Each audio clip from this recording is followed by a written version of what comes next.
Le 16 mai, en début de soirée, vous pourrez observer un joli rassemblement dans le ciel en regardant vers l'ouest à la recherche du croissant de lune. Ce croissant très fin, vous le trouverez en partant de la planète Vénus qui étincelle dans ce coin de ciel.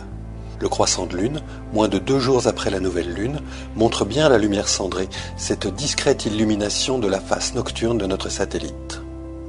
Cette scène est entourée par de brillantes étoiles, Capella à la droite et au-dessus de Vénus, Castor et Pollux qui surplombent la Lune et Procyon nettement sur la gauche.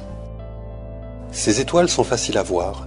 Procyon est l'étoile principale de la constellation du Petit Chien. Castor et Pollux sont les 2 étoiles brillantes des Gémeaux et Capella, surnommée la Chèvre, appartient à la constellation du Cocher. Toutes ces étoiles sont de teinte blanche ou jaunâtre. Essayez de voir si vous remarquez leur différence de couleur. Ces constellations, Cocher, Gémeaux, Petit Chien, comme la plupart de celles visibles dans l'hémisphère nord, ont été nommées il y a près de 20 siècles par Claudius Ptolémée.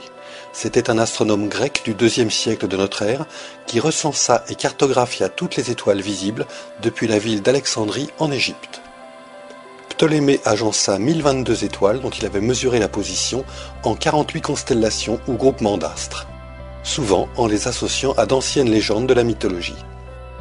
Depuis cette époque, d'autres constellations ont été nommées, celles visibles depuis l'hémisphère sud de la Terre. Mais pour la plupart, les constellations visibles depuis l'hémisphère nord ont été nommées et imaginées il y a près de 2 millénaires.